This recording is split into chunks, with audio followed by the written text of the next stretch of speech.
Saya telepon Habib Rizik Syihab saat itu. Kepada pemerintah, tangkap itu Habib Rizik, selesai. Nah, kalau kita yang nggak punya kuasa, nggak punya apa, ya itu doa, doa. Dan seterusnya dan seterusnya. Nah, dari sini kita bisa mengambil pelajaran. Panggung dunia hiburan dan dakwah Indonesia kembali bergejolak dengan pernyataan tegas Rhoma Irama, seorang legenda musik dan penceramah agama yang dikenal dengan prinsipnya yang kuat dalam membela Islam cinta damai. Meskipun sering disandingkan dengan tokoh-tokoh kontroversial seperti Habib Rizik Syihab dan Habib Bahar bin Smith, Rhoma kali ini berani menyerukan agar kedua Habib tersebut ditangkap demi menciptakan cita-cita Indonesia yang damai, aman, dan sentosa. Rhoma Irama, yang telah lama berjuang untuk mendakwahkan nilai-nilai Islam yang menekankan perdamaian dan toleransi, merasa perlu untuk berbicara lantang di tengah gejolak yang adanya di kalangan umat Islam. Dalam wawancara yang disiarkan secara langsung, ia menyatakan, jika kita ingin membawa perubahan, kita harus berani mengambil langkah tegas.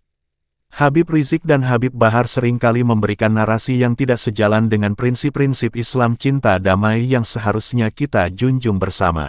Dalam mata kita nggak ada, saudara. Kira-kira jelas tidak? Jadi normal aja berdiri. Habsyi dan neraka itu untuk orang-orang ahli maksiat.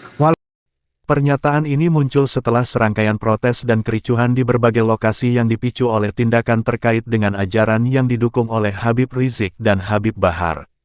Rhoma menjelaskan bahwa mereka berdua telah mengembangkan sikap yang justru menciptakan perpecahan dalam masyarakat.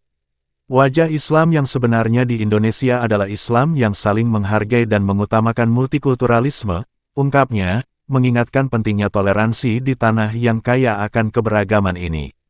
Sebagai salah satu tokoh publik yang dihormati, Rhoma sangat menyadari delikasi dan tanggung jawabnya dalam memelopori jalan damai. Saya hanya ingin meneruskan napas perjuangan yang diajarkan oleh almarhum Gus Dur.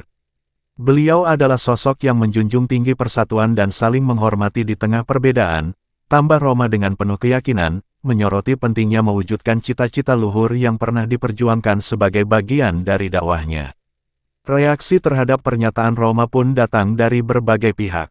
Banyak yang mendukung sikap tegasnya dan merasa bahwa tindakan ini sangat penting untuk menghindari perpecahan lebih lanjut di dalam masyarakat. Saya setuju dengan apa yang disampaikan oleh Rhoma. Sudah waktunya untuk kembali ke jalan damai, tulis salah satu netizen di media sosial, menunjukkan dukungan terhadap perjuangan Rhoma.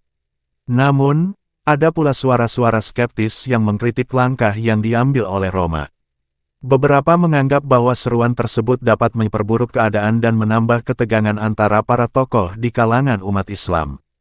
Kalau terlalu keras, bisa jadi akan merusak hubungan antar tokoh agama, seharusnya ada cara lain untuk berdialog, kata salah satu pengamat yang lebih memilih pendekatan diplomasi.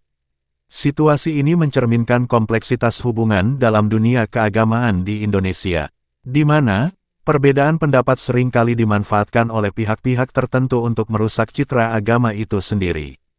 Rhoma Irama, yang dikenal dengan lagu-lagu yang membawa pesan sosial dan moral, kini berusaha menorehkan jejaknya dalam bentuk dakwah yang tidak hanya melibatkan nada dan lirik, tetapi juga prinsip hidup yang mendalam.